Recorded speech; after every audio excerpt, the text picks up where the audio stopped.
মহেশ শরৎচন্দ্র চট্টোপাধ্যায় কি? গল্পের প্রধান চরিত্র গফুর। সে একজন দরিদ্র মুসলমান কৃষক, যে বাংলার এক খরাপীড়িত গ্রামে তার ছোট মেয়ে আমিনাকে নিয়ে বসবাস করত। গফুরের সবচেয়ে প্রিয় ছিল তার গরু মহেশ। মহেশ শুধু একটি গরু ছিল না, গফুর তাকে নিজের পরিবারের একজন সদস্যের মতো ভালোবাসত। তার জীবনে মহেশ ছিল একমাত্র নির্ভরতা, সঙ্গী এবং গভীর মমতার প্রতীক। গ্রামে দীর্ঘদিন ধরে বৃষ্টি হচ্ছিল না, চারদিকে খরা দেখা দিয়েছিল, মাঠে ফসল হচ্ছিল না, পুকুর জলাশয় শুকিয়ে যাচ্ছিল এবং মাটিতে ফাটল ধরেছিল। গরু বাছুরের জন্য ঘাসও পাওয়া যাচ্ছিল না। কৃষকদের ঘরে খাদ্যাভাব দেখা দিয়েছিল, অথচ জমিদার ও ধনী লোকেরা দরিদ্র মানুষের দুর্দশার প্রতি কোনো সহানুভূতি দেখাচ্ছিল না। গফুরের সংসারে খাবারের অভাব দেখা দিলেও সে মহেশকে খুব কষ্ট করে বাঁচিয়ে রাখার চেষ্টা করত। মহেশের জন্য ঘাস জোগাড় করা গফুরের পক্ষে দিন দিন কঠিন হয়ে উঠল। সে অন্যের জমি থেকে ঘাস আনতে চাইলে নানা বাধার মুখে পড়ত। জমির মালিকেরা তাকে অপমান করত এবং সামান্য ঘাসের জন্য তাকে দোষারোপ করত। একদিকে নিজের অভাব, অন্যদিকে মহেশের ক্ষুধা, সব মিলিয়ে গফুর খুব অসহায় হয়ে পড়েছিল। তবুও সে মহেশকে বিক্রি করার কথা ভাবতে পারত না, কারণ মহেশের সঙ্গে তার গভীর মায়া ও ভালোবাসার সম্পর্ক ছিল। গফুরের মেয়ে আমিনা বাবাকে সাহায্য করার চেষ্টা করত। সে নিজেও ক্ষুধার্ত থাকত, কিন্তু বাবার কষ্ট বুঝে নীরবে সব সহ্য করত। তাদের নিজেদেরই খাবার জুটত না, ঘরে ছিল না পর্যাপ্ত চাল বা পানি।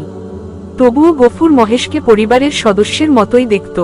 মহেশের যত্ন নেওয়ার জন্য সে নিজের সামান্য খাবারও অনেক সময় তাকে দিয়ে দিত। একদিন মহেশ ক্ষুধার জ্বালায় অন্যের জমিতে ঢুকে পড়ে। এতে জমির মালিকের সঙ্গে গফুরের ঝামেলা হয়।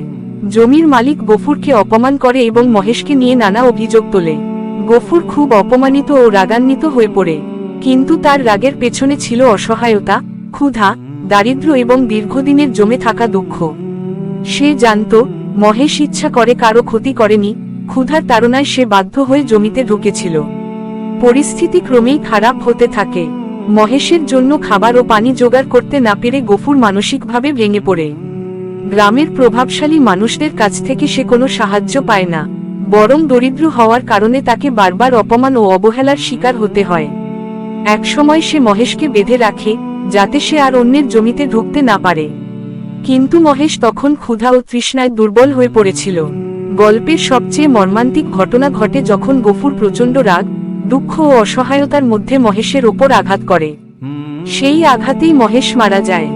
ঘটনাটি ছিল আকস্মিক, কিন্তু এর পেছনে ছিল দীর্ঘদিনের দারিদ্র্য, খরা, সামাজিক অবিচার এবং মানুষের প্রতি মানুষের নিষ্ঠুরতা। গফুর মহেশকে হত্যা করতে চায়নি, পরিস্থিতির চাপে সে নিজের প্রিয় সঙ্গীকেই হারিয়ে ফেলে। মহেশের মৃত্যুর পর গফুর বুঝতে পারে সে কি ভয়ঙ্কর কাজ করে ফেলেছে। যে মহেশকে সে এত ভালোবাসত, সেই মহেশই তার হাতে মারা গেল। গফুরের মনে গভীর অনুশোচনা ও কষ্ট জন্ম নেয়। তার মনে হয় মহেশের মৃত্যু আসলে তার নিজের অসহায় জীবনেরই প্রতিচ্ছবি। সে বুঝতে পারে দারিদ্র্য ও অবিচার মানুষকে এমন অবস্থায় ঠেলে দিতে পারে, যেখানে সে নিজের প্রিয়জনের প্রতিও কঠোর হয়ে ওঠে। এরপর গফুর তার মেয়ে আমিনাকে নিয়ে গ্রাম ছেড়ে চলে যাওয়ার সিদ্ধান্ত নেয়। তাদের সামনে ছিল নতুন জীবনের অনিশ্চয়তা, কিন্তু গ্রামে থেকে যাওয়ার মতো অবস্থাও আর ছিল না। মহেশকে হারিয়ে গফুর শুধু একটি গরুকেই হারায়নি, সে হারিয়েছিল তার জীবনের একমাত্র আপন সঙ্গীকে। আমিনাকে নিয়ে অজানা পথে যাত্রা করার সময় তার মনে ছিল শোক, অপরাধবোধ এবং ভবিষ্যৎ নিয়ে গভীর উদ্বেগ। মহেশ গল্পের মাধ্যমে শরৎচন্দ্র চট্টোপাধ্যায় দরিদ্র মানুষের অসহায় জীবন, জমিদারি ও সামাজিক বৈষম্য, খরা, দুর্ভিক্ষের কষ্ট এবং মানুষ ও পশুর গভীর ভালোবাসার সম্পর্ক তুলে ধরেছেন। গল্পে দেখা যায় সমাজের ধনী ও ক্ষমতাবান মানুষের নিষ্ঠুরতা কিভাবে একজন দরিদ্র কৃষককে ধীরে ধীরে ভেঙে দেয়। মহেশের প্রতি গফুরের ভালোবাসার মধ্য দিয়ে লেখক মানুষের হৃদয়ে থাকা মমতা ও সহানুভূতির পরিচয় দিয়েছেন।